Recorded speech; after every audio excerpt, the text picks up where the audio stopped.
All right, we are live. Hello, everybody in Zoom. Hello, everybody here in the room. Welcome to our February meeting here at the Bowen. For you folks at home, we're in a different room here at the Bowen because they're having a Mardi Gras celebration in the other room. So we've had all sorts of challenges tonight, and hopefully this is all going to work, but you know how it goes.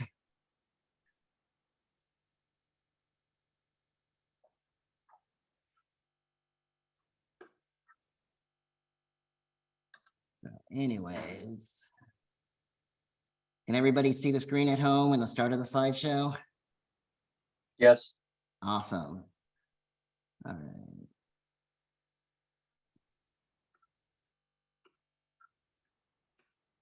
Ooh, that's working. I had to do this twice. Honestly, I tried this at home last night. I had to do it 3 times before I could get the slideshow to come up. And on Wednesday, we tried the new Bluetooth speaker and it worked great. The music sounded good and I was able to hear my wife in the other room, and I don't know why it doesn't work here, but we never get anything to work correctly here, so we'll just do our best. So anyways, as usual, we're going to start by talking about business, and then we'll got some events to talk about. Melissa Moody is our speaker. She is here. She is going to be telling us about frequency separation.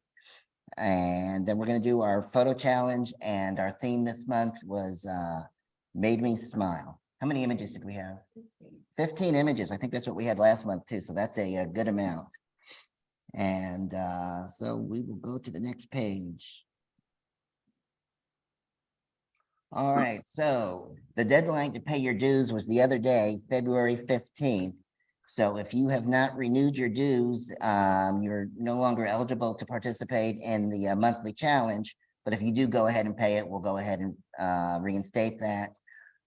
Next week, I will be removing people who didn't pay their dues. I'll be removing them from the paid members list, the paid members email list, and the paid members page. You'll still be on the regular page. You'll still be able to go on club trips. You just won't be able to go to workshops. You won't get the paid members emails, and certain special paid member events you won't be able to participate in unless you pay. But just remember, I mean, you pretty much know the benefits, but remember, all money that you pay to the club goes to the club to pay club expenses, rent for the Bowen, equipment, any kind of event fees, our fees for Zoom, the program we use for sending out emails. They're going to start charging us next month, so we got another fee coming up. So definitely for a mere $20, you get a lot of benefits, and it helps support us. Right now, we have over $7,000 in the bank, so we're doing really well.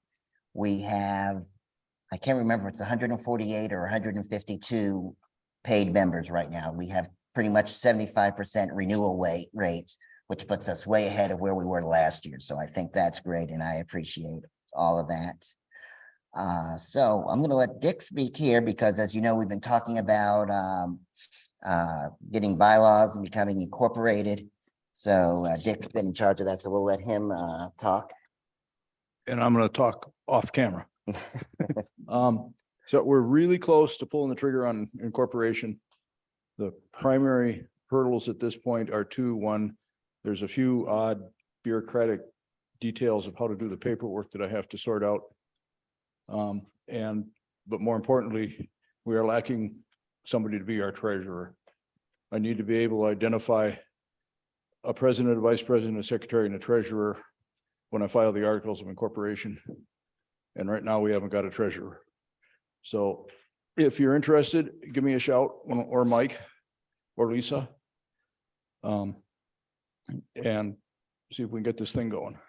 Yeah, I'm going to send an email out sometime next week, or it might be the week after, because we have some other things I have to send emails out next week, and I don't want to barrage you all with a bunch of emails. But definitely, if you have some experience and would like to help us out and become the treasurer, just contact us and we'll let you know what the responsibilities are, and everything is kind of in flux. So we'll figure it out. But, Or if you want to it's a be good- president, Mike can be treasurer. I'll go for that.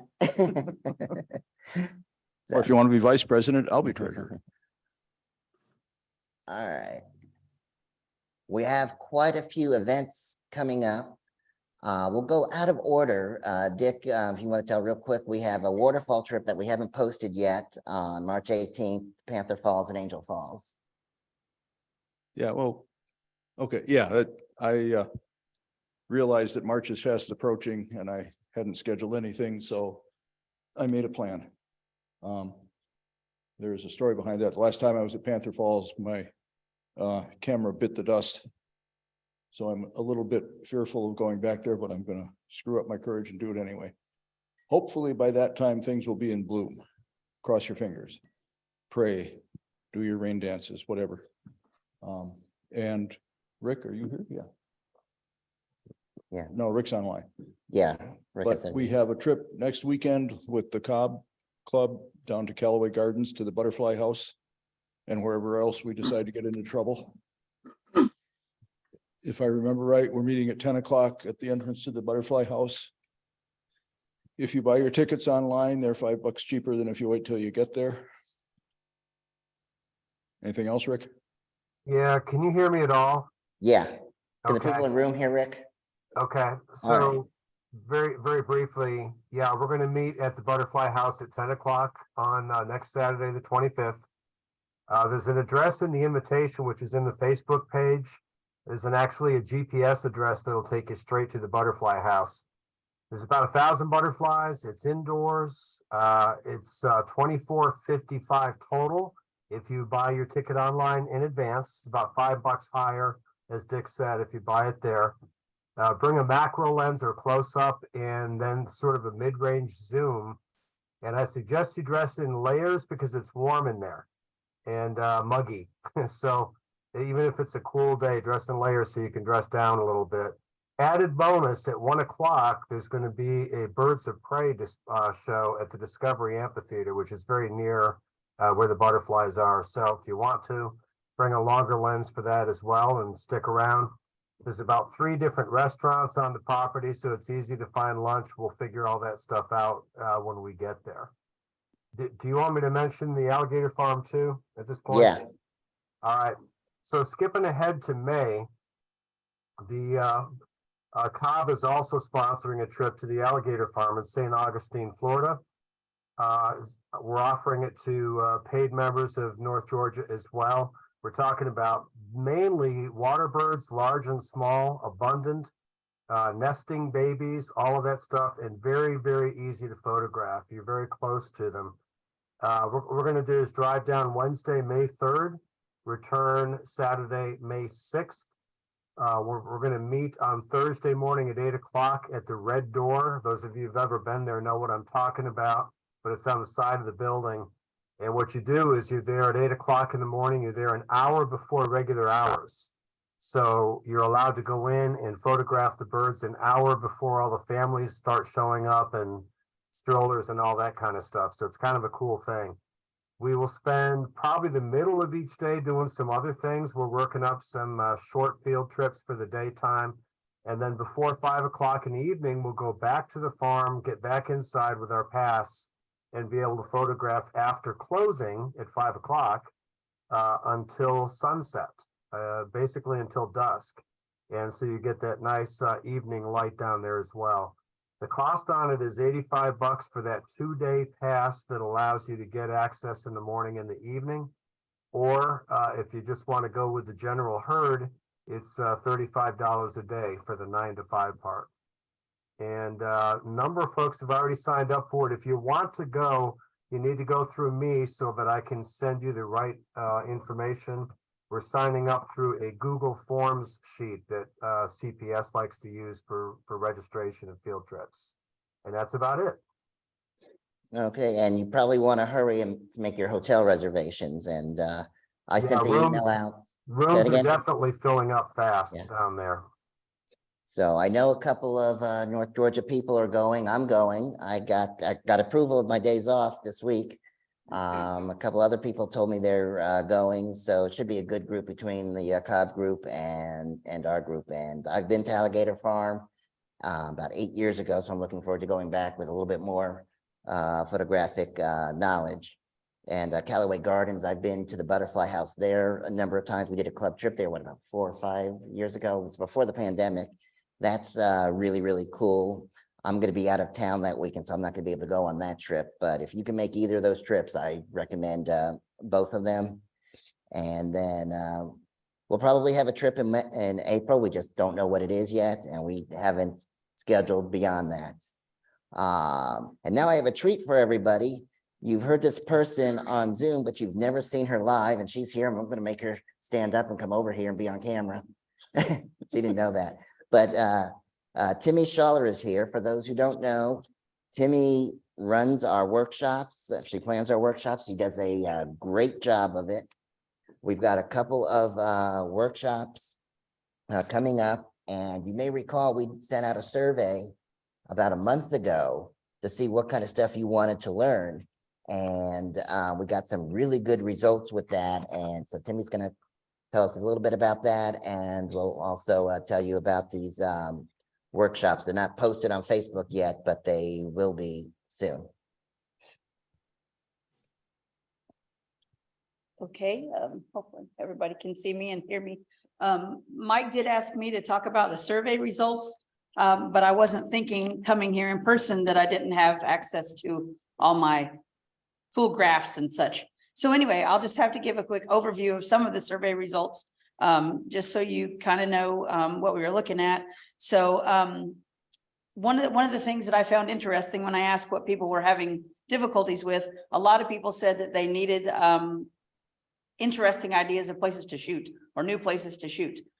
So I feel like with just the field trips we have up there at the top, we've got some good stuff coming up. And I think we've been talking about doing some other things, some posts and putting some things on the website and so on and so forth to let people know what all cool places are out there to shoot at. So that's coming.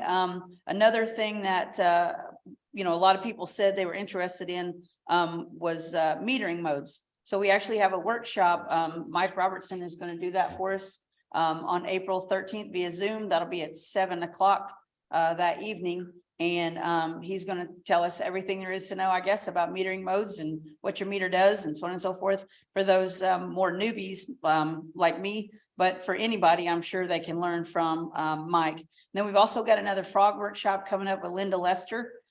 She said last time we kind of wore out the froggies, so we decided to break it up into 2 days. So there'll be 3 different time slots on the 11th and then 3 different time slots on the 25th. And so that'll be $130 per pair or $65 a person, basically what that equates to. And so that's over in Canton with Linda. A bunch of us have done that before and had a great time. So Linda said she would do that again.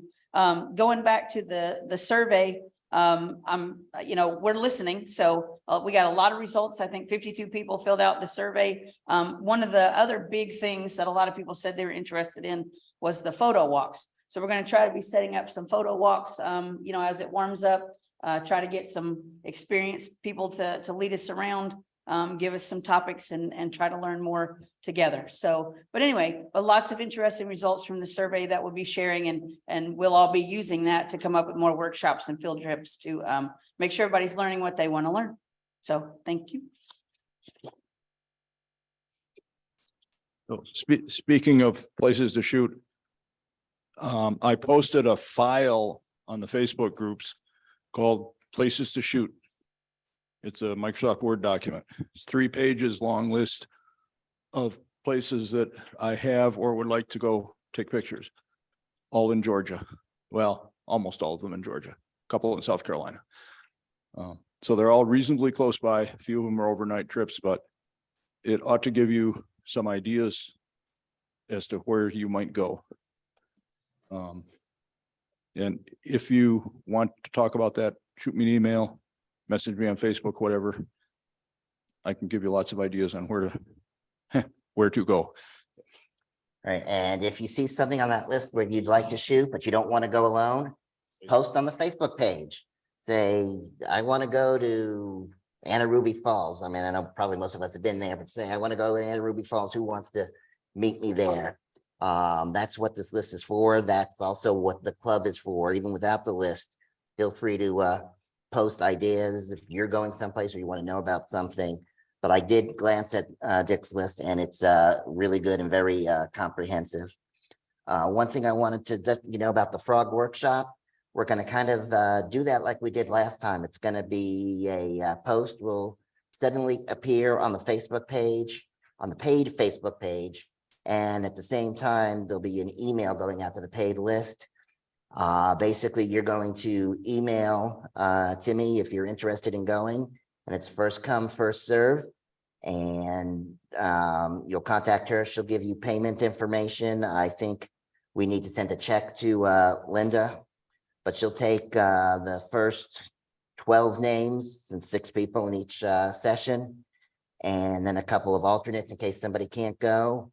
And it's going to be first come, first serve. And I know there's no way we can do this on a time that's going to be convenient for everybody, but I will tell you it'll be sometime Sunday, most likely.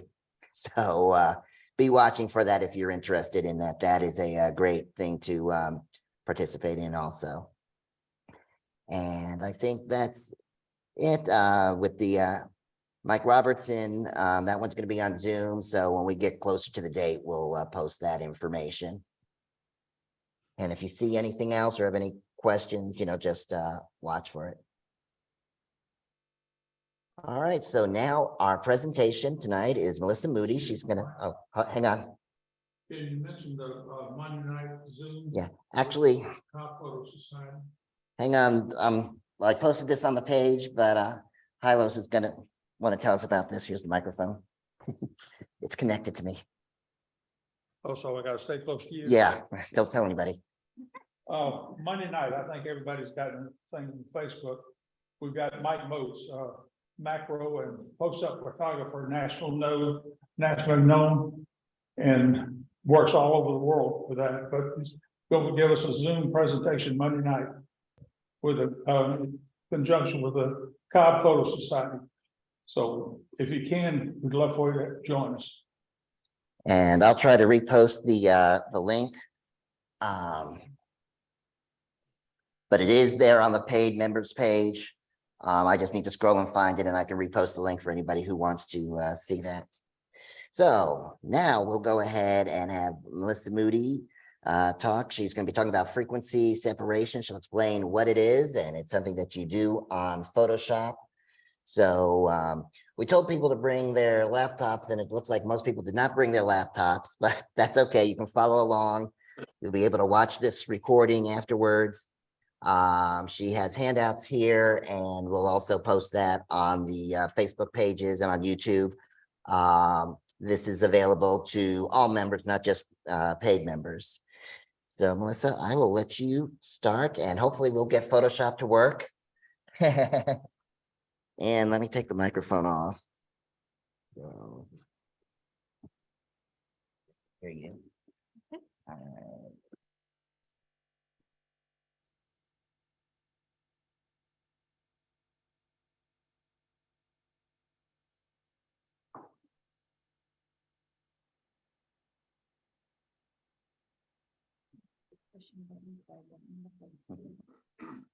All right, so they are seeing this screen, and this is my actual screen. So go in here to open up the files. The files are, I think, on the E drive. That's the E drive. So if you need to open up a different file, just go ahead. And Melissa Moody. Hi, everyone. I'm Melissa Moody, as Michael said. I'm with Silver and Light Photography. I've been a photographer for 30 years. I started in high school with film and developing film, and then I went to college, and digital came out a while after that. And I started shooting digital about 23 years ago when my daughter was born. And I love playing around with Adobe Photoshop. I've been playing with it for 25, 26 years. And sometimes when I get stumped, I go to YouTube and I find lots of great videos out there. And that's where I found frequency separation. So I wanted to show you guys how it works because it really has changed everything as far as when I'm trying to touch up blemishes and wrinkles in clothing and things like that. It really helps a lot. I'm trying to figure out where things are located on this laptop, so I am trying to get started here. Yeah, sorry. Somebody told me I'm a little quiet. I'm sorry about that. Does anybody have any questions so far on anything I've said? Finding your stuff. I think so. Okay.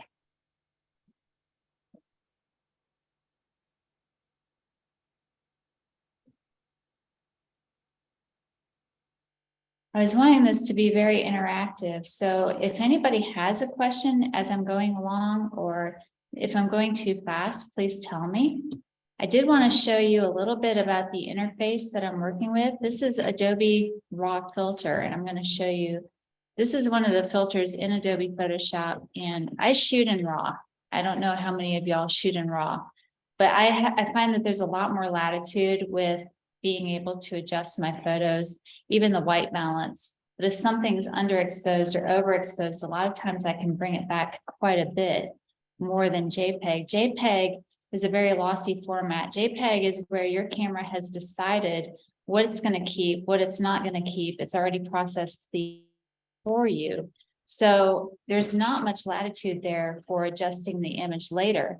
But RAW is where you have all of the data that the sensor has gathered. The camera's not throwing anything away. You've got the full quality of the image, so you can do a lot more with it.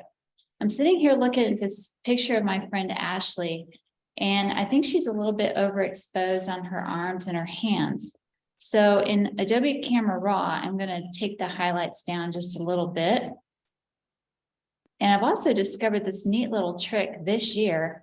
Sometimes when I just hit the auto button up here, it does a great job of adjusting my photo for me.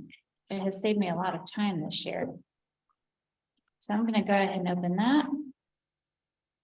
Did anybody have any questions about the Adobe RAW format? So where do you find the?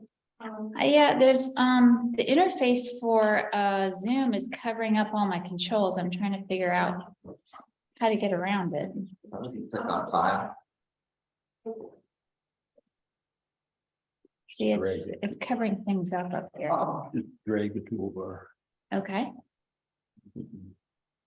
Oh, that's helpful. It's really in the way. All the way along, or all the way off the side. Okay. There we go. Okay, so I'll show you where the Adobe RAW filter is. It's under filter and it's camera raw filter. And that's the same interface that I just showed you. So this is my lovely friend Ashley. There we go. Okay. So is everybody familiar with the layers palette? The layers palette is down here on the lower right-hand corner.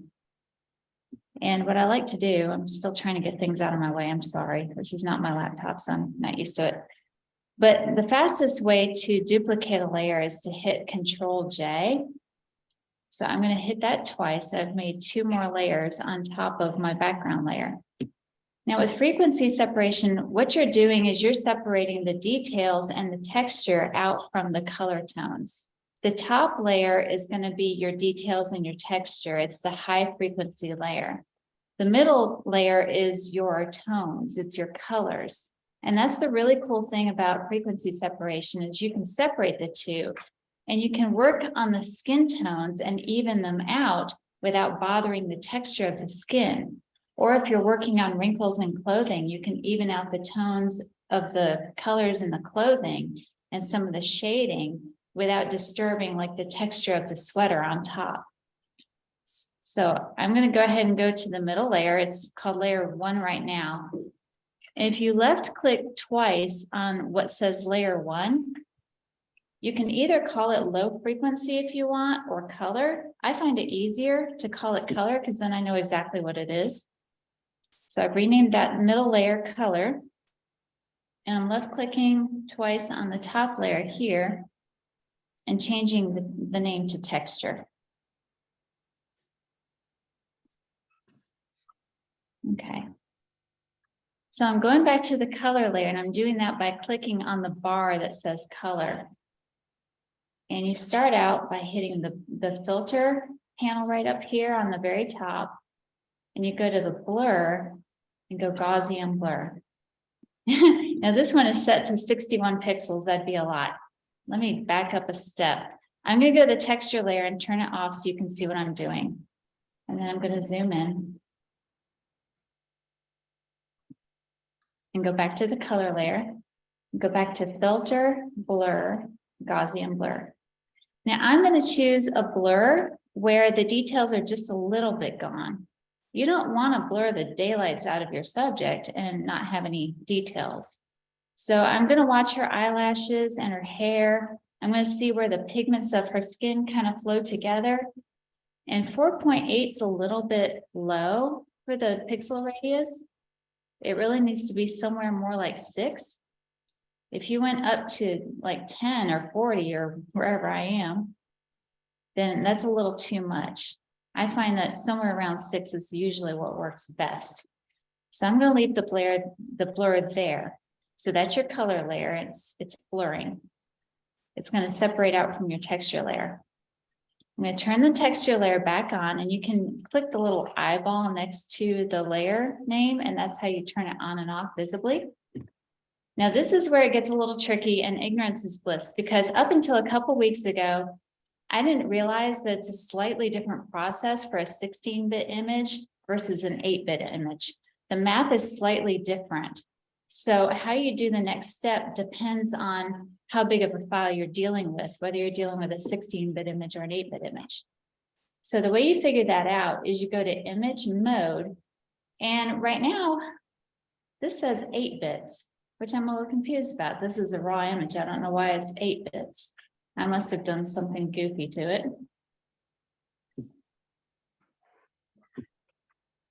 I don't know what I did.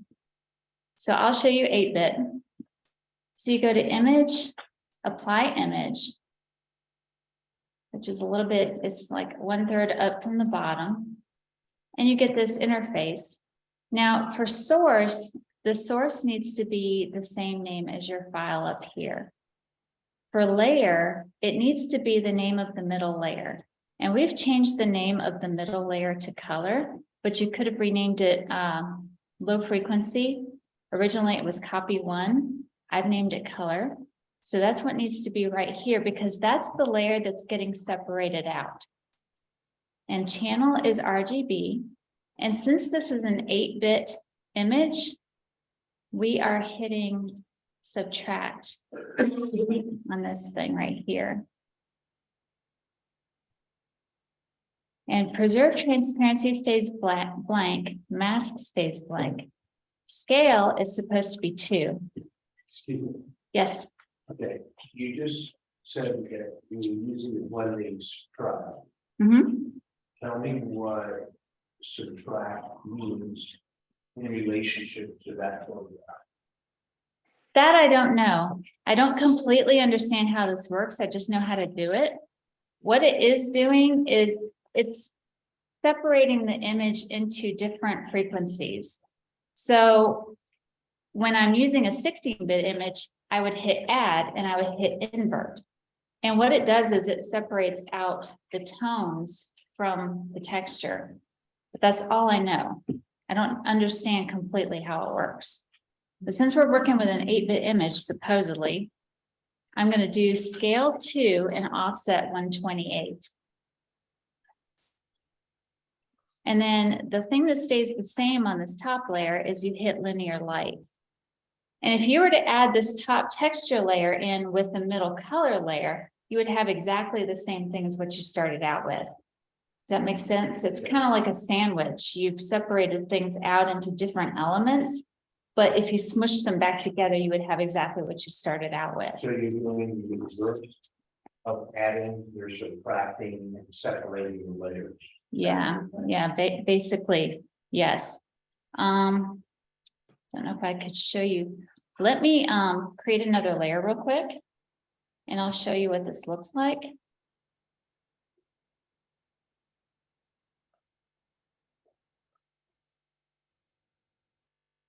Okay, so I don't know if you can see this on your screen, but this is what you're seeing right now is the top texture layer. Do you see all the texture? You see the wrinkles in her skin and you see the eyelashes and the detail of the eye. It's very strange looking, is it not? That's all you're seeing is the texture on the top layer. There's no color really there. Does that make sense to everybody? I'm gonna, I can't see. How do I get rid of this thing, this apps thing? It's in the way. So I'm gonna drag this back to the trash can, this color copy that I just made. And I'm gonna turn off this top layer, which is texture, and this is, right now what you're seeing is the color layer, which is all nice and blurry, and the pigments are all blurred together. But if you flattened this image out, then you would have exactly what you started out with. Now, if I were dealing with a 16-bit image, and I still don't understand why I'm not, let me go back to my history panel so I can show you something. There it is. I don't know about you guys, but I love going back in history. It helps me a lot.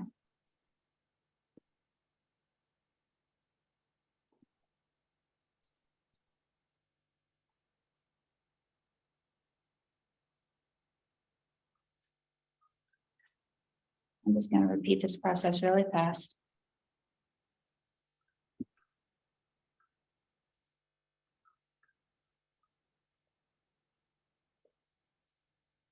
All right, so for a 16-bit image, let's pretend that this is a 16-bit image. I'm just going to change it really fast. I would go to image, apply image, and now we're supposed to do add. We're supposed to hit invert. The scale is supposed to be 2 and offset is 0. And you see, it looks exactly the same as it did before. I don't understand the math. I ran across this little factoid a couple weeks ago that the math is different between the 16-bit and the 8-bit, probably because the 16-bit has such a bigger color space than the 8-bit. They said that it changes the brightness a little bit when you mess around and do the technique a little bit differently, but you still use linear light down here. All right, so now that I've confused y'all, does anybody have any questions so far? Because this technique is a little confusing until you get the hang of it. I did the 8-bit technique all this time, so I was used to doing that until I found out, oh, you're supposed to do something slightly for the 16-bit. And I just was trying to wrap my brain around that fact for the last week. So I'm sorry if I'm not explaining it really well. All right, so this is the beauty of frequency separation. I'm going to the middle layer, which is the blur layer. And I'm using the cloning tool. I love the cloning tool. And I'm going to show you guys something. I'm making the hardness 100%, and I'm making the tool itself very small. My opacity is 100%. And it's just set on normal. I'm going to, hold on, sorry. Trying to use the zoom tool here. All right, so right now I'm on the texture layer. I just changed to the texture layer. I forgot to rename that.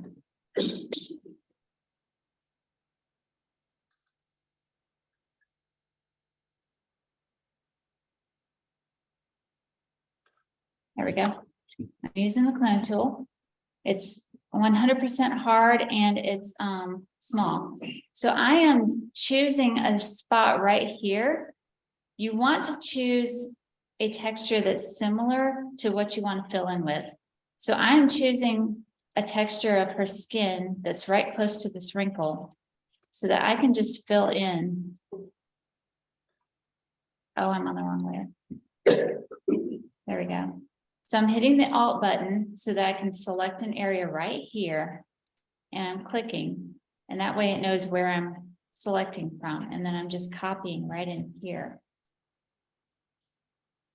And I don't know if y'all can see it, but I'm getting rid of this wrinkle. Can y'all see that okay? Now I'm keeping my brush very small because I don't want it to be obvious that I'm removing the wrinkle. I want it to be very subtle. And you can even lower the opacity on this up here so that it's not 100%, to where you can't see it. You can lower the opacity to where the effect is more subtle if you want, and that way nobody will know that you did it. But right now I'm going to be very nice to my friend and get rid of the wrinkles. Now, the really cool thing about this is you can also get rid of hairs. The hairs live on the top texture layer. So I'm going to go up here and I'm going to copy the skin and it covers up the hair.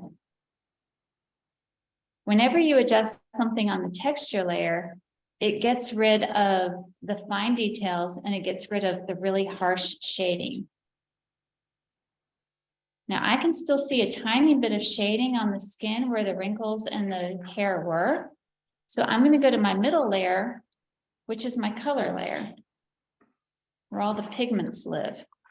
I'm going to go back to my clone tool and I'm going to soften it this time, because this time I'm blending. I'm not copying hard texture.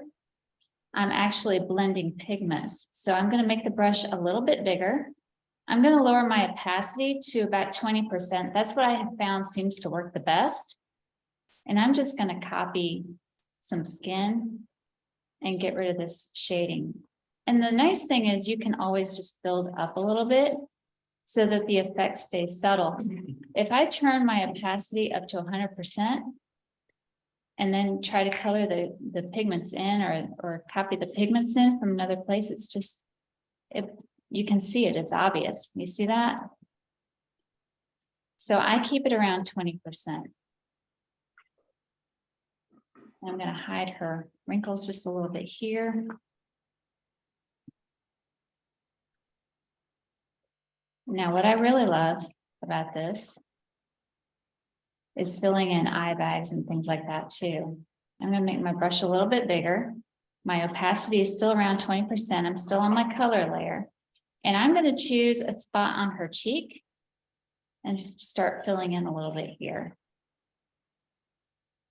And all I'm doing is I'm adjusting the color underneath the wrinkles. I'm not touching the wrinkles.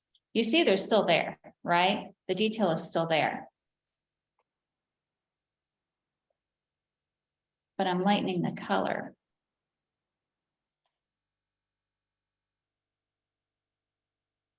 That's the beautiful thing about frequency separation, is that you can adjust colors without ruining the texture. Now, one thing, sorry? Are you touching, it looks like you're dodging the color.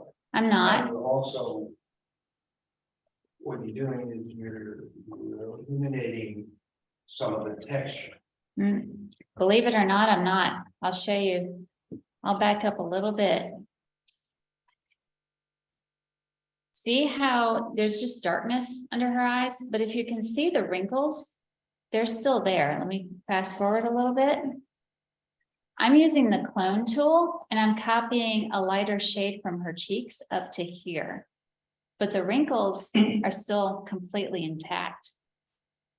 Now, if I wanted to get rid of the wrinkles, I can go to my texture layer and back to my clone tool. And I would want to go 100% because you don't want to go fuzzy on your texture.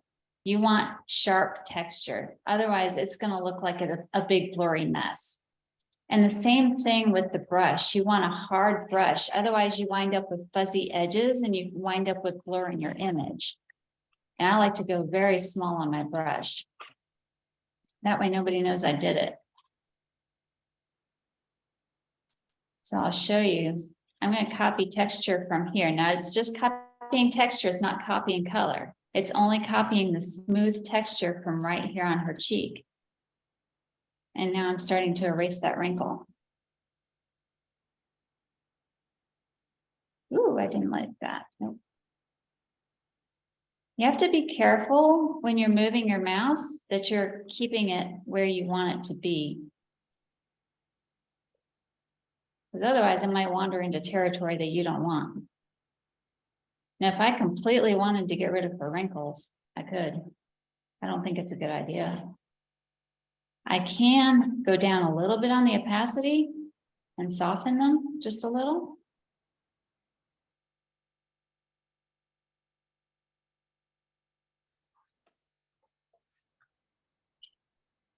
Now, the other thing I really like to do, I like to go back into my color layer and use the lasso tool and select an area.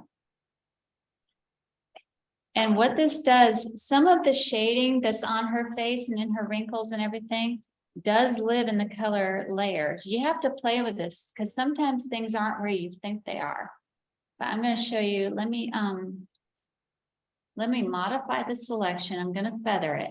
And what this does is it makes the edges of the selection not so hard and definite, makes them much softer so that you can't really see where the edges of the selection were. And I'm going to hide the selection so that we can see what we're doing. And I'm going to blur again. Now, you guys remember, I've already blurred this layer, but I'm going back in with Gaussian blur again. And believe it or not, it does blur the pigments again, and it softens everything just a little bit. I don't know if y'all can see that. It's very subtle, and I don't want it to be extremely harsh, but I'm going to back up and go forward. Can y'all see that? A little bit?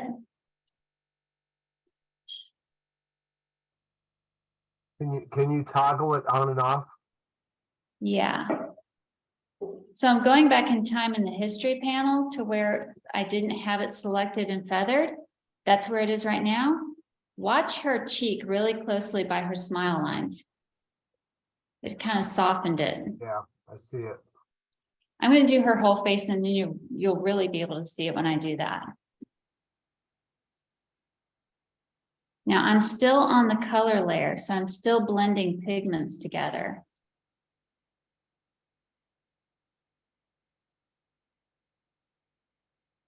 Now, when you do this, you don't want to get too close to details like eyes, because it will grab from the eye or it might blend into the eye, and you don't want to do that.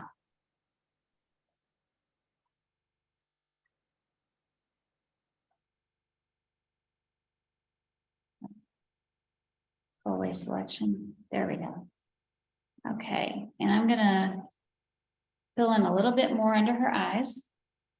Just a little. I'm gonna soften the blush. Make it bigger, lower the opacity. And I'm copying from her cheek up here to underneath her eyes, just to add a little bit of lightness. And now I'm gonna back out a little bit. Oh, I'm gonna do her chin too. I'm gonna back out, and then y'all will really be able to see the difference.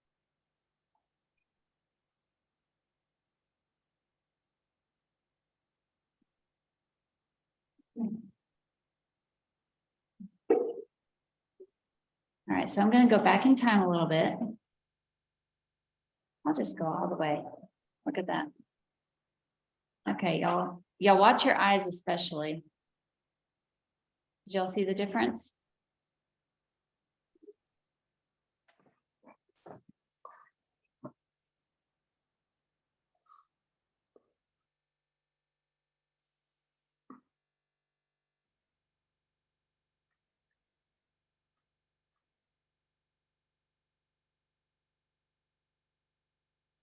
All right, I'm going to soften the lines on her forehead a little bit.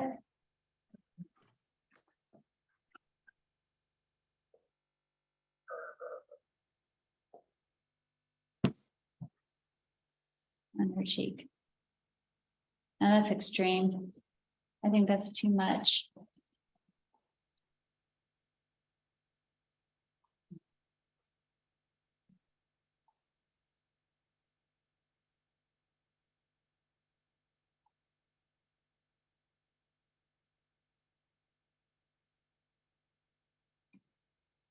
This is something you want to be subtle about. You don't want to overdo it and make the person look fake and make them look waxy. You just want to soften things just a little. I'm gonna go back in and lighten up around her eyes just a little bit.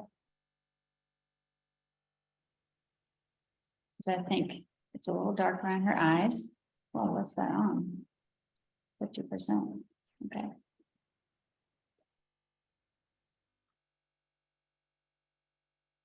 And I'm also gonna get rid of the wrinkles on the bridge of her nose.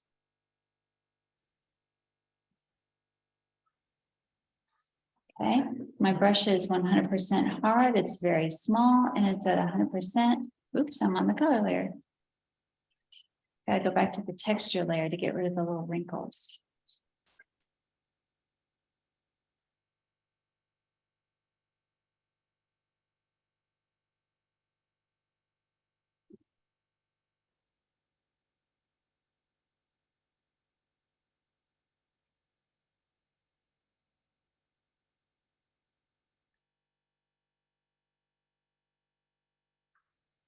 So I'll show you what the finished portrait looks like after I retouched it. I might have done my friend a few favors and gotten rid of too many wrinkles, I think. Let me go back in time so you can see what this looked like before. You see, especially around the eyes, it's very dark. She has dark wrinkles around her eyes and bags under her eyes. And that's what it looks like now. And she doesn't look fake or waxy. Does that make sense? Okay, cool. Now I'm going to show you something else. Let's see.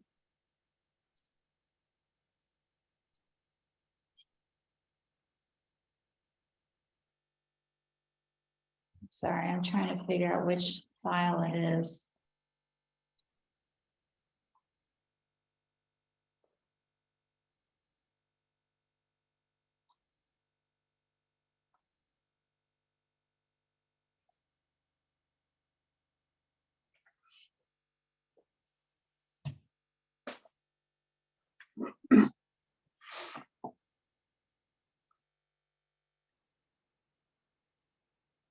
That's not it.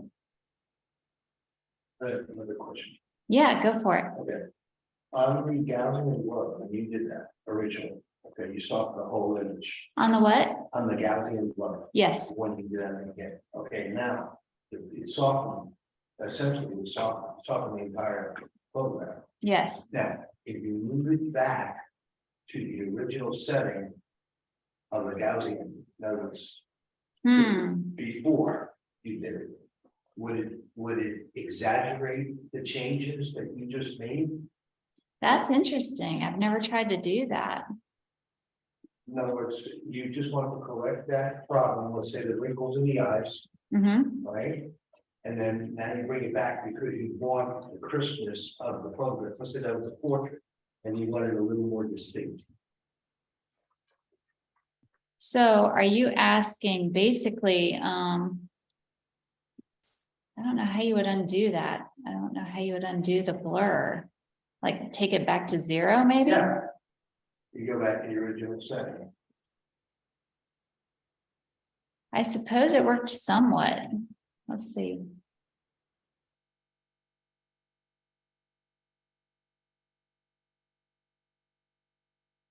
Can't really see the difference.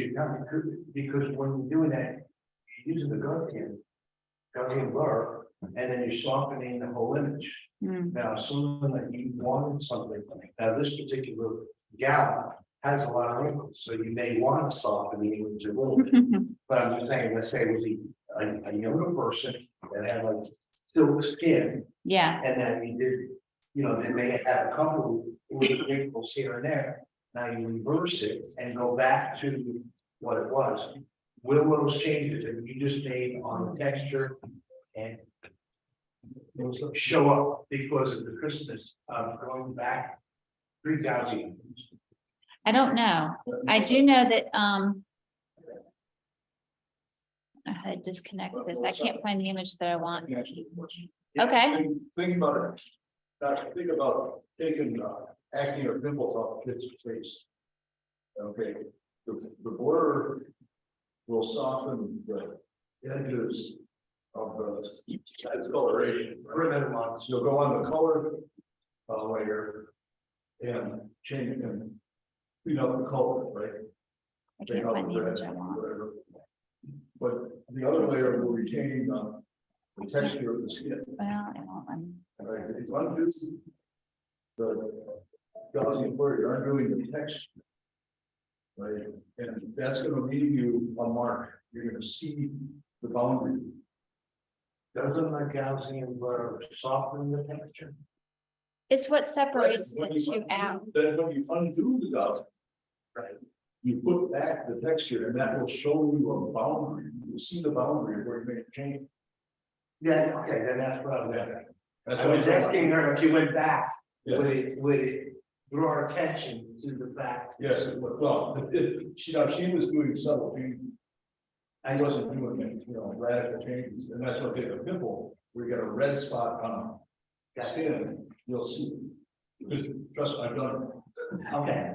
Oh, you made a pimple? No. Yeah, and I might not be completely understanding what you're saying either. I'm gonna open another image here in a second. And then I'll go back and I'll show you a few other things. Y'all, I got up at 4:30 this morning, so I'm a little scattered. You're doing a great job. Oh, thank you. I did want to show y'all a couple more things. To finish this out, you'll want to flatten your image. But I want to show you one more thing that I forgot to put on my other video. We were talking about how to touch up her hair color, right? Because her hair is a little wonky here. The color isn't completely covering.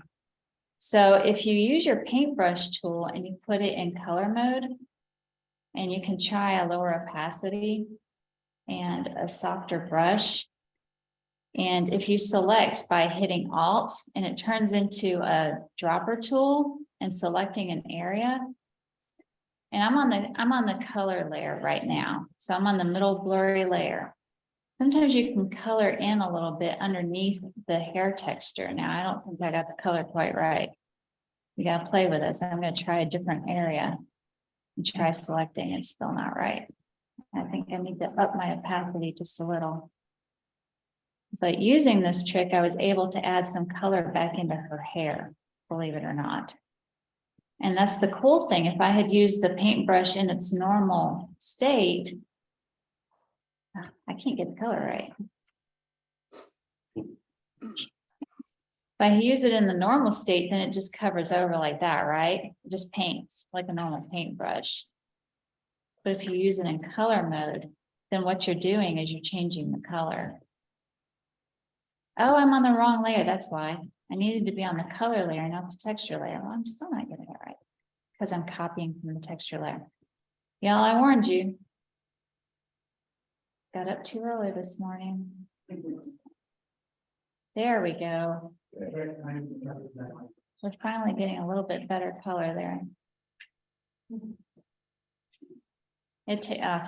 Okay. It's gonna take some playing around. I got it to work the other day.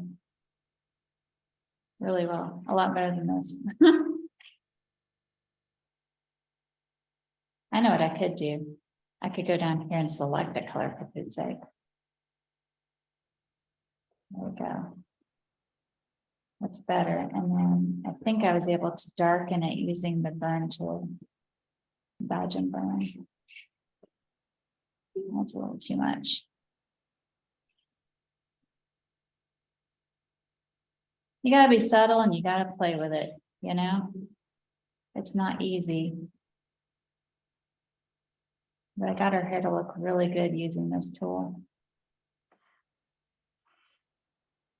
That's better.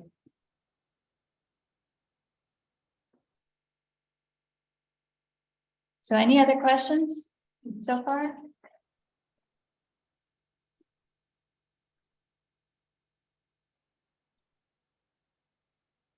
And this is the finished portrait. I did a lot better on her hair that day. All right, so I'm going to show you wrinkles in clothing. This is really cool too. So I'm gonna duplicate my layers. I'm starting out with the background layer down here in the layers palette on the lower right-hand corner of the screen. And I had just hit all, no, it's Control J. Control J makes new layers. And then the middle layer is my color layer. So I'm gonna go to Filter, Blur, Gaussian Blur. I'm gonna make it 6. And I'm gonna figure out which bit it's an 8. I don't know. Why am I? Oh, okay, I know why. Because Adobe Photoshop is importing them in 8 bits instead of 16 bits, and I'm not noticing. That's why. Okay, this should be a 16-bit image, and it's not importing it correctly in the Adobe RAW filter. That's why. Change it to 16. That was just for explanation purposes only, for you guys to see the difference between the process. It's okay. I just was confused as to why it's importing it as an 8-bit when I Oh, know it's a wow. raw file. So I couldn't figure out why. That's okay. All right, so I'm going to go to apply image. And this needs to be layer 1, which is the middle layer, RGB. We're going to hit subtract. 2 and 128. Y'all, I think my 4:30 wake up call is catching up with me. I'm supposed to be on this layer. There we go. My image merged. No, that needs to be layer 1. Subtract. What layer we call?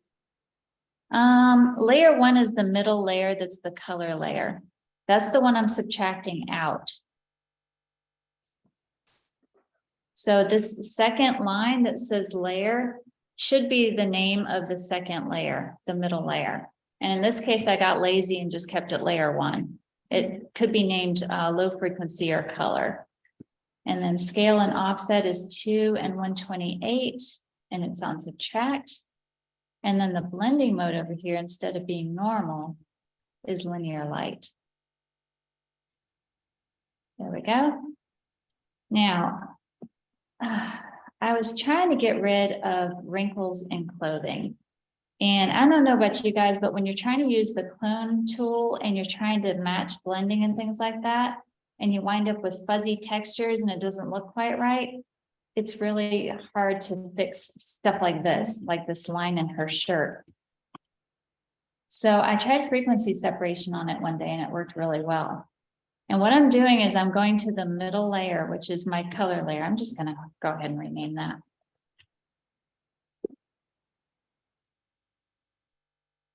I don't think that says color. There we go. And I'm going to lower my opacity on my clone tool to about 20%. And I've softened my brush and I've made it pretty big. And I'm going to go back. Yeah, I know. Hit my Alt key. So I'm telling it where to select from by hitting the Alt. I'm choosing this spot right here. And I'm just going to start blending along this line to ease up the shading just a little bit. Now I'm on the middle layer, which is the color layer. So I'm not disturbing the texture of her sweater at all. I'll zoom in a second.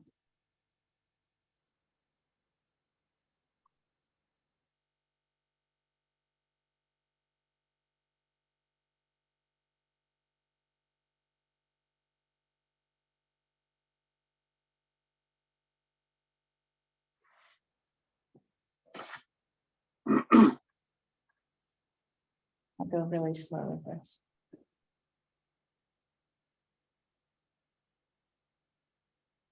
You see, there's no break in the texture of her sweater at all. Can you see all the fine detail there? I've evened up the shading a little bit. I've done a little bit of a sloppy job with it. You know, I can do better. Because there's this little bump of highlight right here that shouldn't be there. You know, gotta smooth it out a little bit.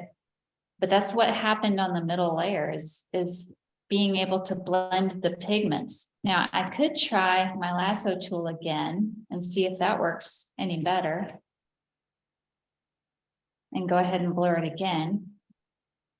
But you have to be careful. If you blur it too much, look what happens. It just flattens out to a normal tone, like a flat tone. You don't get any shading anymore. So you have to be really careful how much you do it.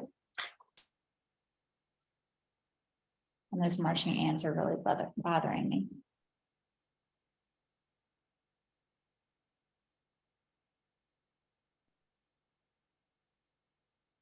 Again, I can do better.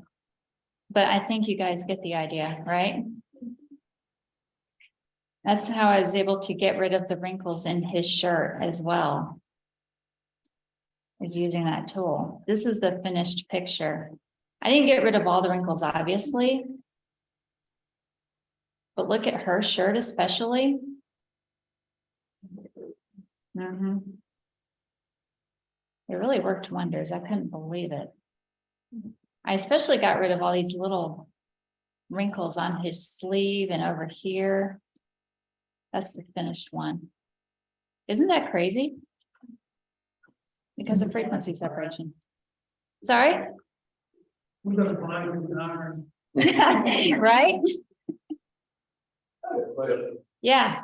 Oh, like when you take the pictures, if you have a camera that like a lower megapixel file versus something that's a lot larger, would you have to work a little bit harder on like changing detail?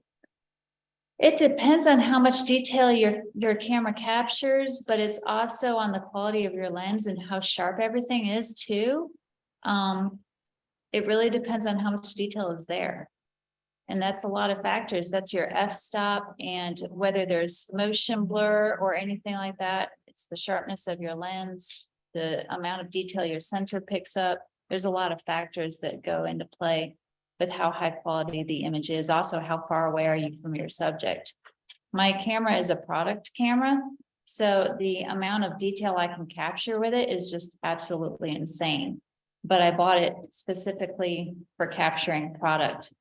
But I mean, you can see how much detail it captures. It's just nuts. You can see all the hairs and everything. Now, I did want to show y'all too how it can get rid of hair. This is pretty cool.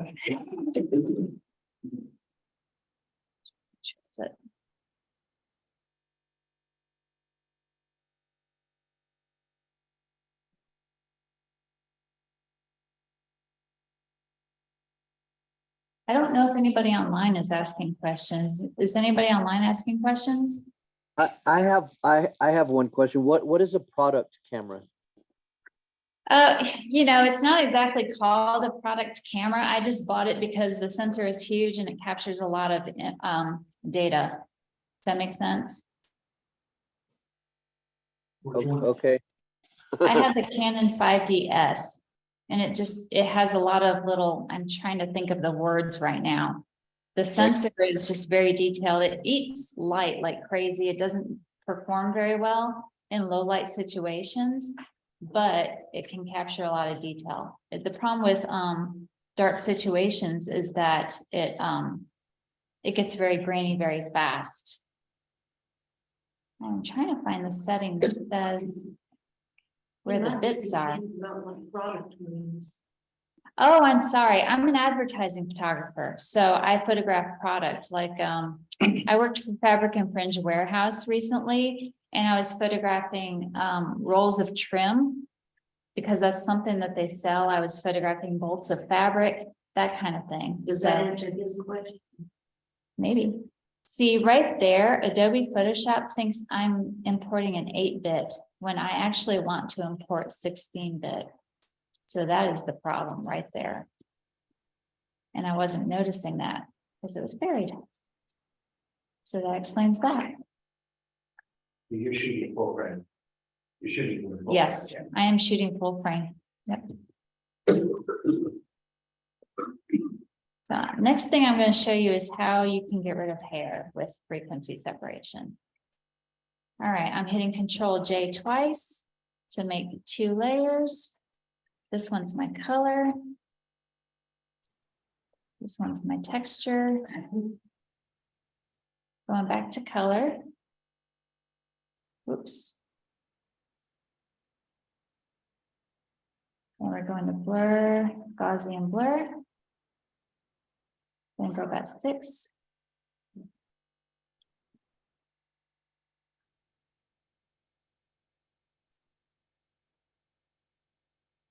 Going up to texture, since this is 16-bit, I'm gonna do a different thing this time.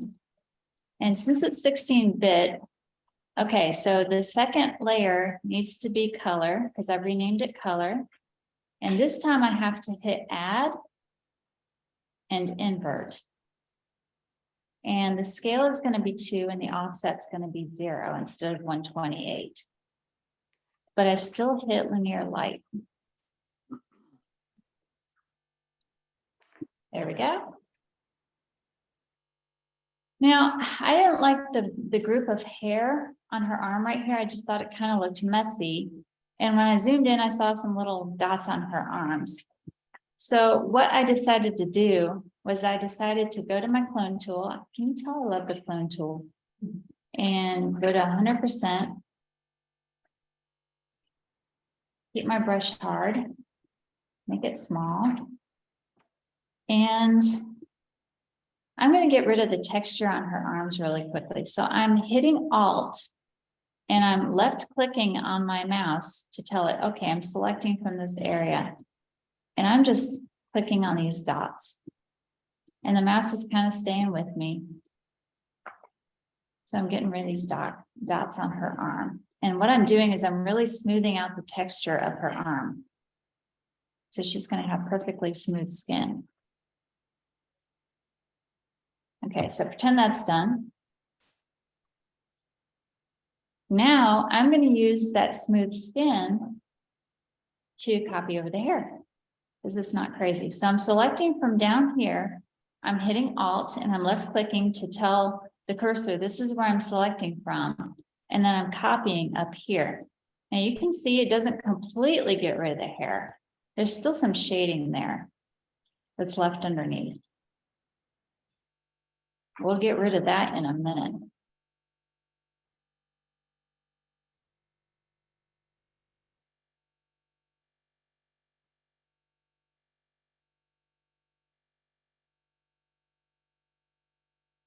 All right, so that was the texture layer. I just smoothed out the texture on her arm. Oops, I see I left some hairs.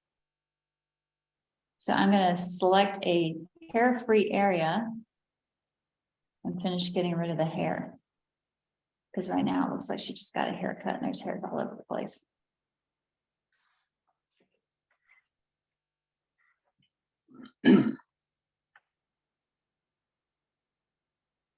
That's the nice thing about this is I don't really have to worry about shading. If I was just using the clone tool and I was trying to match this part of her arm up here, I'd have to worry about shading and it would be a nightmare.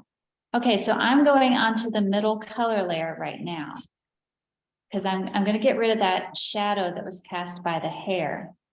So I'm going back to my clone tool and I'm softening it by quite a bit. And I'm lowering the opacity to about 20%. And I'm just going to select some skin color. And I'm on the color layer, so I'm covering up this dark shadow. And I'm just doing it gradually, because if I do it 100%, it won't match, and you'll be able to tell I did it. So I'm just slowly kind of building it up, and I could probably go a little bit higher. But right now, all I'm copying is color. I'm not copying texture at all. I'm just copying pigments from the middle layer. So if I go in, the texture of her skin is completely intact. You can see I didn't get it perfect. Whoops.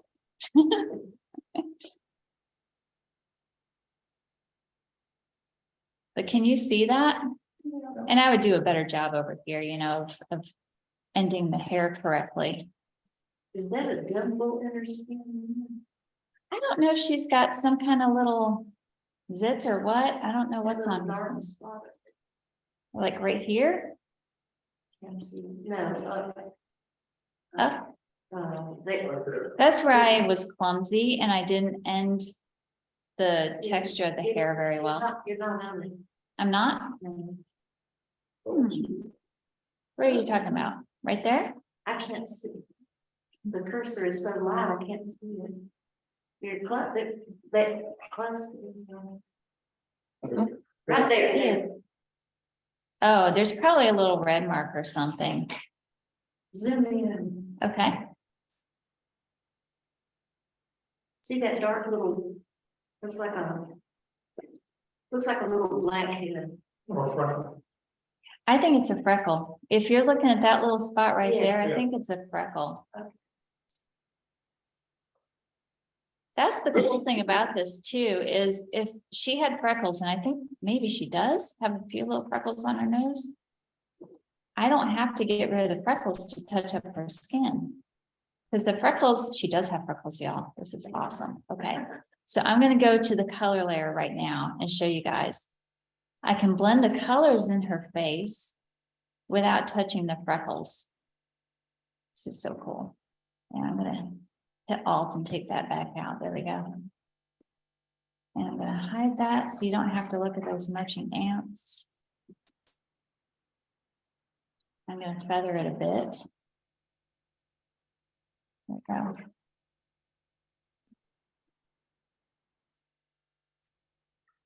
Are the freckles considered texture and color? They're in the texture layer.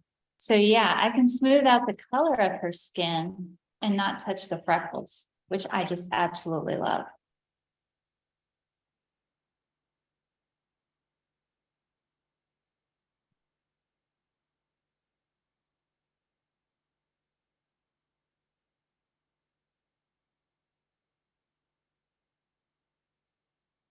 I'm going to touch up under her eyes a little bit.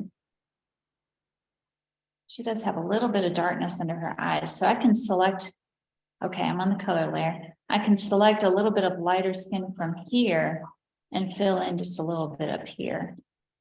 Although it's turning pink, I see it turning pink. So another thing I like to do, if that's not working, is go to the forehead.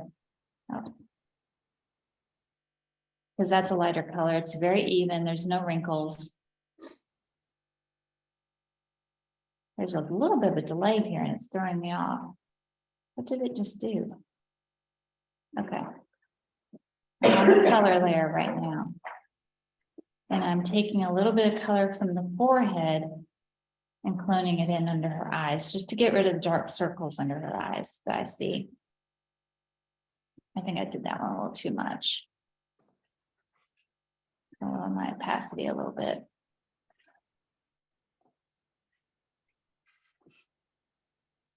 But yeah, you can smooth out. She had some scarring on her chin. So I used a little bit of a lighter pigment from over here and filled in over here. Just to even this out a little bit, you can also do the lasso tool and blur it a little bit more.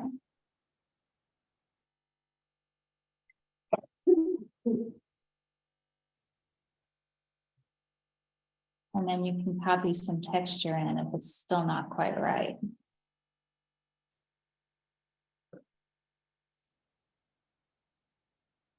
So I'm just copying a little bit of clean texture over what looks like some scarring on her chin.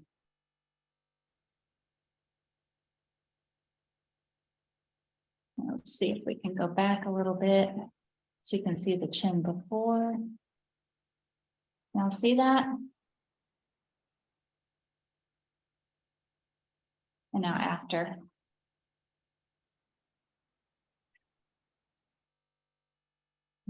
Trying to zoom out. There we go. All right, so that's what she looked like before. She's got some dark circles under her eyes. She's got some strange modeling on her chin. That's what it looks like now. And if I want to get rid of this hair on her forehead, all I have to do is stay in the texture layer. 100% on the clone. And I'm just copying skin from her forehead. Go back to the color layer, soften my brush. lower the opacity quite a bit. Actually, I can't really see where that hair is. I think it was right there. And now the hair's gone. And it was just so much faster and easier than trying to use the clone tool by itself.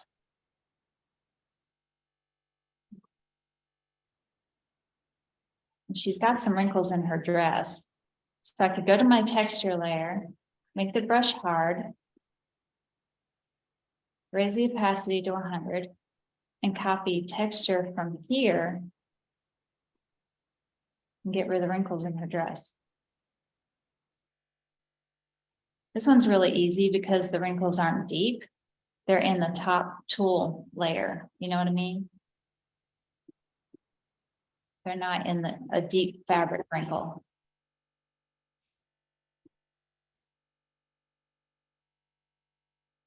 So I think I'm about to wrap up. Does anybody have any questions that I can answer?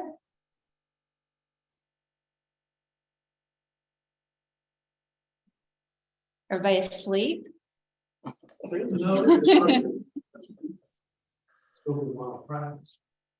It is. Once you get the hang of it though, it really saves, and I know you might not believe me right now, but it saves you so much time and effort. Because trying to use the clone tool to straighten out shading and things like that, it kind of destroys your image a little bit.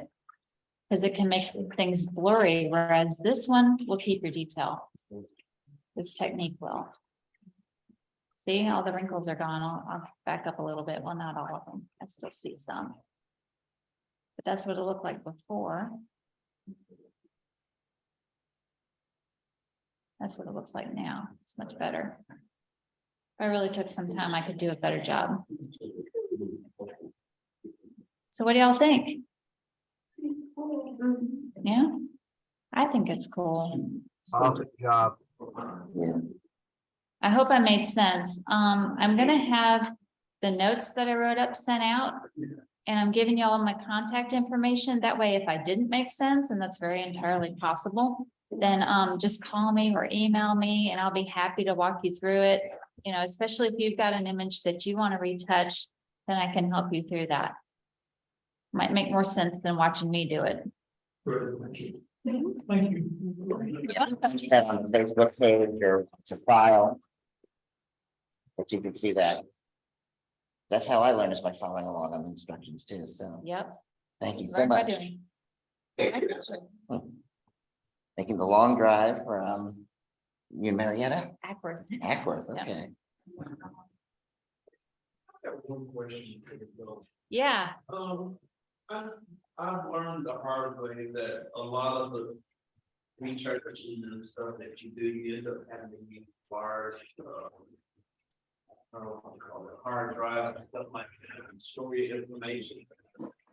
Is it possible to like put the files and like the Photoshop and still move them to somewhere else where you have more room on your computer? I'm Yeah, not sure what you mean. And still, you know, because I know after you edit them, it probably makes it have a lot more space. Well, what I do is I make multiple copies. If I really feel like I need to possibly go back later and edit it again, I'll save it with the layers because it's worth it to me to do that. And there's also smart objects too, where if you put a smart object into your layer, you can go back and rework that. Now, I'm not good at that. Somebody taught me how to do it, but I don't do it on a frequent basis because I forget. But by the way, I did tell y'all, right, that you're supposed to flatten this. You're supposed to go flatten image, and that way it sandwiches all those layers back together, and then you're back with your file again. But I do make multiple copies. Once I edit something, I change the name slightly so that I know that I edited it, but I don't overwrite my original. I always keep my original. Because years later, sometimes I decide I don't like the way I edited this thing. It looks terrible. And I might decide to rework it. So yeah, it's going to eat some space on your hard drive, but it's also worth it to have the original and maybe multiple copies with multiple edits so that later you didn't have a destroyed image. You have maybe the original plus some earlier artistic versions of it. You see what I'm trying to say? Yep, I know what you mean. Yeah. I don't know of a way to save it to where it saves space though. It's just worth it to have the full image as much as possible, rather than thinking about saving space. It's a digital negative. You don't want to compress it too much. You want that information. Get an external hard drive. Yes, I've filled up a couple of these. Yeah, Think we all have probably. yeah, I've been shooting digital since 2004, 2005, something like that. So yeah, I have filled up a couple of external hard drives. That's just the price you pay. They're not that expensive and it's worth having, you know? Yeah, I didn't realize how much space raw photos take up. especially raw files. And Yeah, I'm trying to learn the program and I'll still shoot everything in raw, so as I learn the program, I can go back and edit. yes, raw makes a huge difference. I won't go back to just JPEG. Well, the only time I shoot JPEG is when I'm shooting sports. Because I have some kids that I love and I photograph them while they're running cross country and I shoot those in JPEG, but everything else I shoot in raw. Any other questions? We're all freezing to death. Yes. Yes,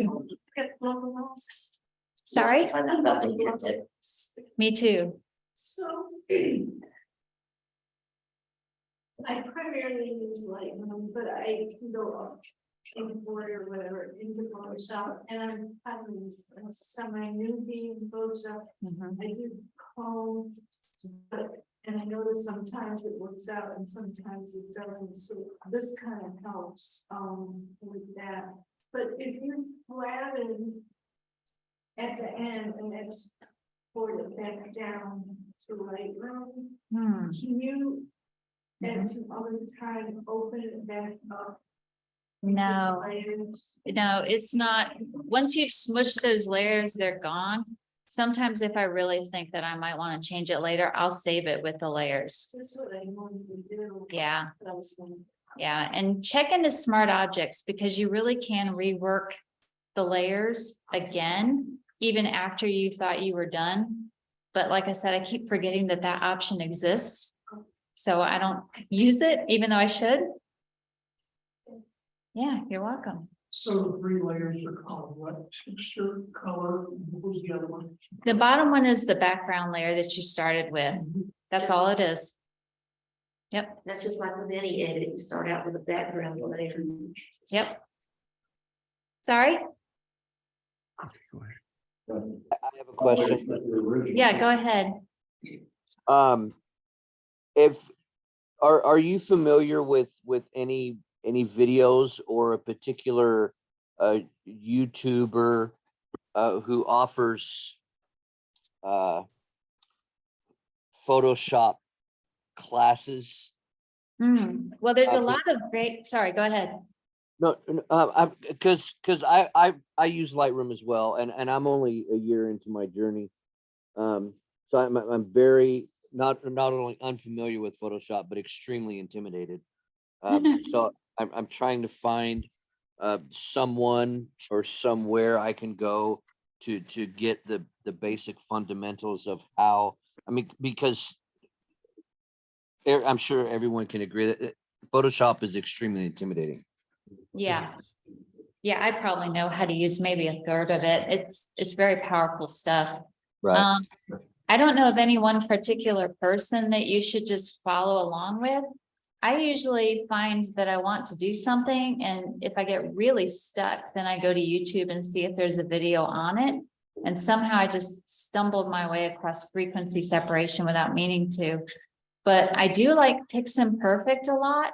I did list a couple of videos on this tutorial that you can check out for frequency separation, but Piximperfect, I find that he's really complete in his explanations. I put him down as the nerdiest explanation on frequency separation because he went into some of the nuts and bolts of how it works. So you might want to start really checking him out a lot. He's very good. Although sometimes he goes over my head. He's very advanced. Thank you very much, and thank you for your time and help. You're welcome. It's my pleasure. So when you import, are you importing it from Lightroom? So you're using your Lightroom catalogs? Or are you importing straight to Photoshop? It depends on what it is. Honestly, I'm not a huge fan of Lightroom. I use Lightroom a little bit, but I mostly use it for batch processing. So if and Lightroom confuses me sometimes. I just started using it a couple of years ago when I was trying to process all these cross-country photos that I was taking. I used to open up each cross-country photo in Adobe Photoshop to adjust it, if you can believe that. But now I use Lightroom to process them because I can take 1,000 photos at a time. But yes, you can. You can do some of your overall global editing in Lightroom and export it. And then sometimes I import those images into Adobe Photoshop and do further adjusting on those. Does that answer your Yeah, I was question? just wondering because Lightroom has the better catalog for storage purposes. I just didn't know if you were importing it into Lightroom to catalog it, make a copy and send a copy over to Photoshop, or are you just going straight? I probably should, but I tend to process 1 or 2 images at a time. I don't usually tend to process them all. I really should do that. You're making a very good point. I just didn't start out with Lightroom, so sometimes it still confuses me. Okay. I wish I could take some classes on Lightroom because there are times when Lightroom does weird things and I don't know what it's doing and I cannot figure out who to ask for help. So actually I could use a class on Lightroom. Thank you. Thank you. Very good. You're welcome. Suggestion. I use kelby1.com. Oh, They got 1,000 different Yeah. tutorials on how to do anything you want to do with Lightroom or Photoshop. okay. They're amazing. Okay. Hylos is saying kelby1.com, which Yeah, I've never heard of. I actually have an annual subscription to Kelby One. Yeah, that's what I would use. Okay. I use Kelby ones. Good to know. That would be really helpful because I get stuck in Lightroom and I don't know who to call. And there's times when it's terrifying. It'll make extra ghost copies of things. I'm like, what are you doing? So, yeah. Any other questions? Yes? Will you be teaching any more classes? I'll be teaching an editing class to Cobb Photographic Society sometime in the future, probably April or May. And I'm not sure what to teach. I was thinking about just some general editing tips and tricks and things like that. I don't know if that's a closed class or if everybody's welcome. I would have to find that out. So if you guys have any ideas, Those workshops are usually with, I'm also I'm vice president of Photo Society. And those workshops like that are usually members members only, Kind of like okay. ours. Yeah, Okay, I've only been in Cobb Photographic Society for a year, so I'm still trying to learn the ropes. But maybe we can arrange to do one on Zoom with Yeah. George also. Timmy had to leave, she was a long distance away, so. Yeah. But I will mention that to her that you'd be interested in doing that. Because we Okay. do, some of our workshops we do in person, sometimes we do them on Zoom just because it's usually a weeknight and there's no way for people to get together, so. Yeah, I'd love to be able to help in whatever way I can. I mean, I've been playing with this thing for a long time, so hopefully I know something helpful. So a list of what you guys would like to learn might be really helpful for me so that I know what to cover. Post it on what you want to see, post on Facebook, and Timmy and I will kind of make a list and we'll send them over to Melissa and we'll see if we can come up with something to do sometime later this year. Okay, And I follow lots, I do 99% of mine, probably 95% of my editing in Lightroom. I follow a lot of different people in Lightroom, too many to mention right now. When I think about it, I'll go through and post a list of who I follow. Some of them do not just Lightroom, but they'll do On One and Luminar and Photoshop and multi things. And it's just really good. YouTube is your friend, but then you'll start following Yeah. somebody and then you're constantly following them and then you're not doing any editing because all you're doing is watching. I usually go along with them, Yeah. especially if it's complicated and I'm just not getting it. I'll sit there and watch the video, go back to my picture and go along with them. Yeah, That's the Anthony, best way to learn. for me. Anthony Morganti is really good. Mr. Photographer, I think is what we call him. So Anthony Morganti is real good. English gentleman, Robert Lowry, WHLLEY. Scott Davenport is another one. He does Lightroom, Photoshop, and then he put up a general picture subject and does it all. Oh, wow. 3 separate videos. Mhm. It's amazing. So, yeah. We may just need to put together a list of all these sources so that we can all be subscribed to everybody. That sounds like a great idea. So that's how we learn. And Yeah. that's what we're here for, is education. So, and fun. So, all right. We appreciate it, Melissa. We learned a lot, and I think we're gonna be learning a lot more. My pleasure. All right, so we'll start our challenge here in just a minute. The challenge will be to see whether or not the part of the presentation works. And I'll apologize. I would love to stay with you guys, but like I said, I got up at 4:30, so I'm gonna turn into a pumpkin pretty soon. And I need to head home because it's a 1.5 hour drive home, so. I would love to spend some time with you guys, just not tonight. Sorry. Fridays are bad for me. I have a networking group that I meet with on Friday mornings, so, but it was good to be with you guys. Thank you.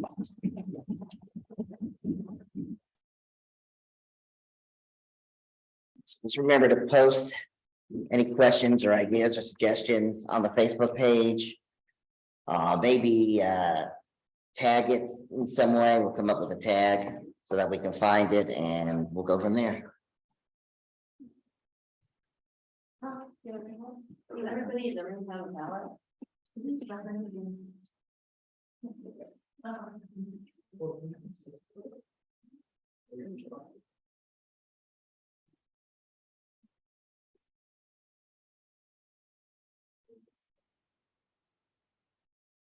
get one of these? Did you get that? Yeah. Okay.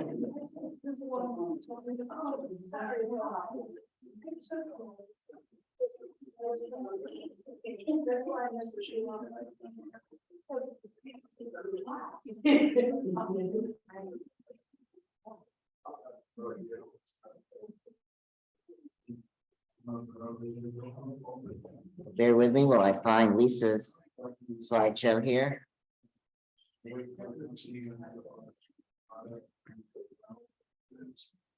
Oh, looks like yours. That is.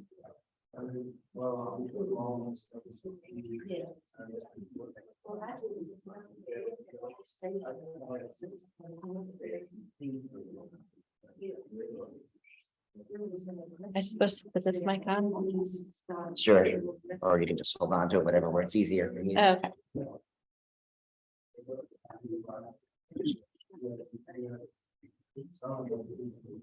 All right, and Lisa Saines is here in person tonight, and she's gonna do our weather monthly challenge for us. Does everybody in the room have a ballot?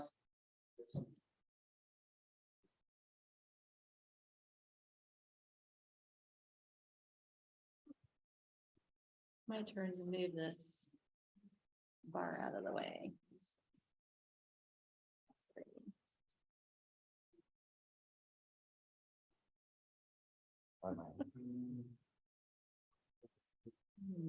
Probably up I just there is want- fine, and then you may have to move it down again Cover when up you any start when photos. you start the images.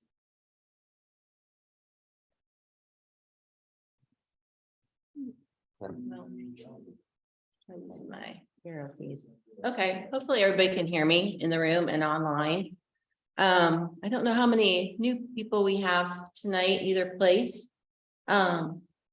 But our monthly photo challenge, we have a different topic each month. For the month of February, the topic is Made Me Smile. And for our photo challenge, you must be a paid member. And you submit one photo per month per person if you want to participate in the challenge. The image must be less than 2 years old. And it needs to be a single image. We don't allow composites in our photo challenge. You must be at the meeting.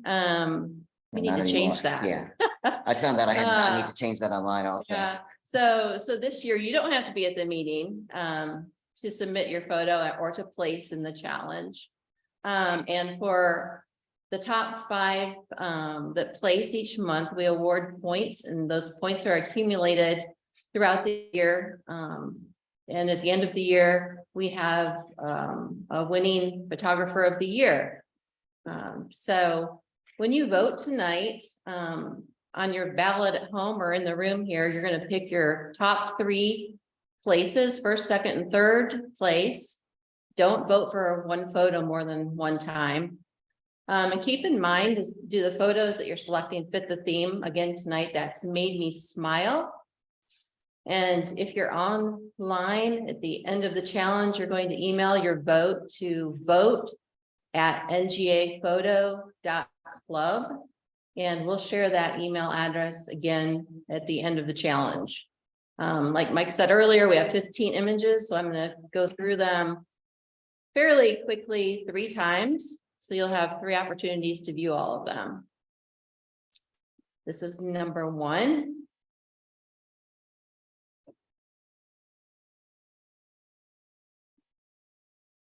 Two.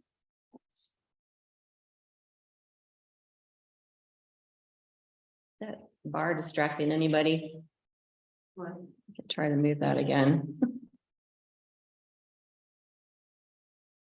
I don't know if I can move it to the side or not. At the top may be best. Yeah. Okay.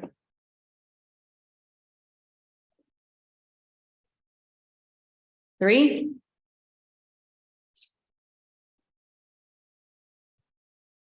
Four.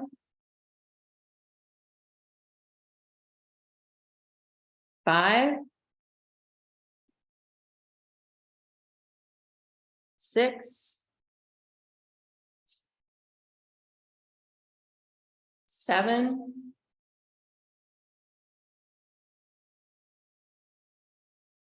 8.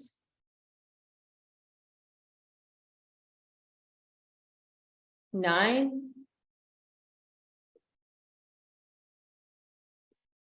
10.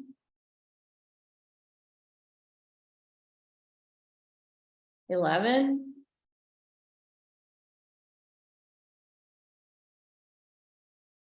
12.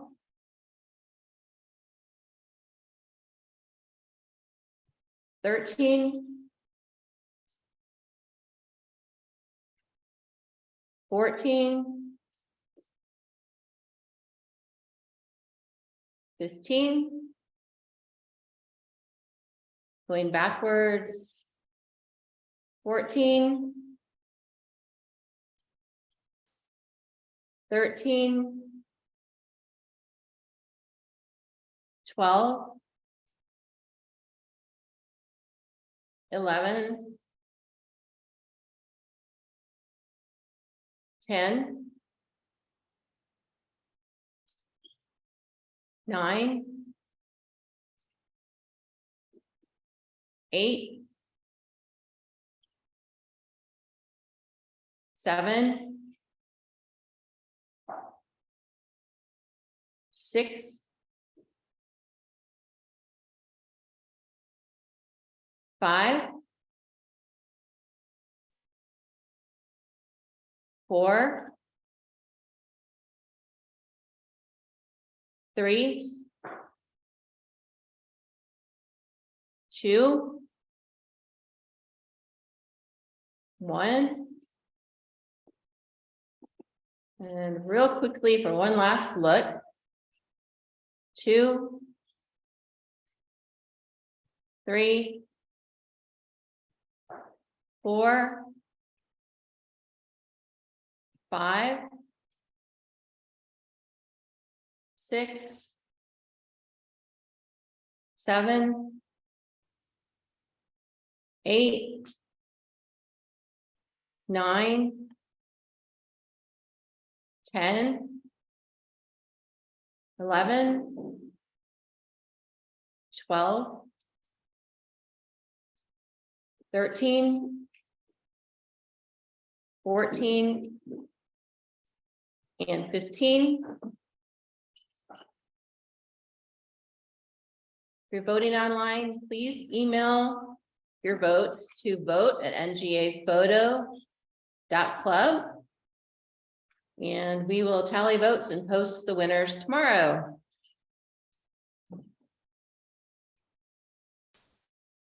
That actually worked. One down, okay.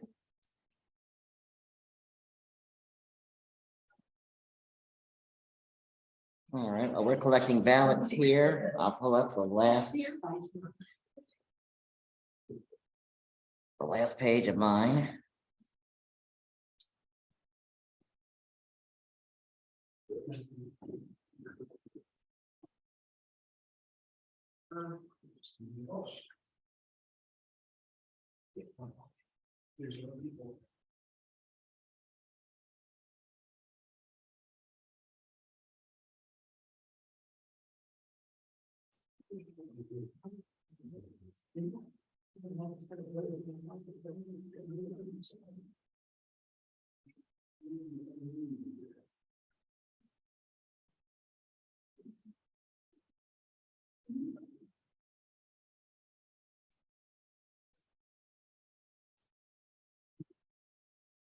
All right, we're collecting ballots here. Our next meeting is going to be Friday, March 17th here at the Bowen at 7 o'clock.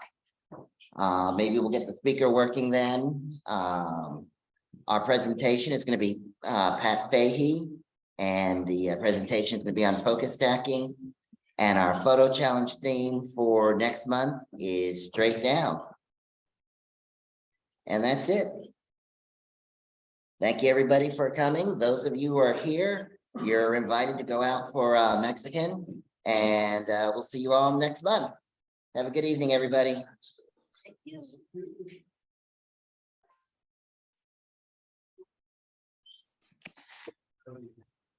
All righty.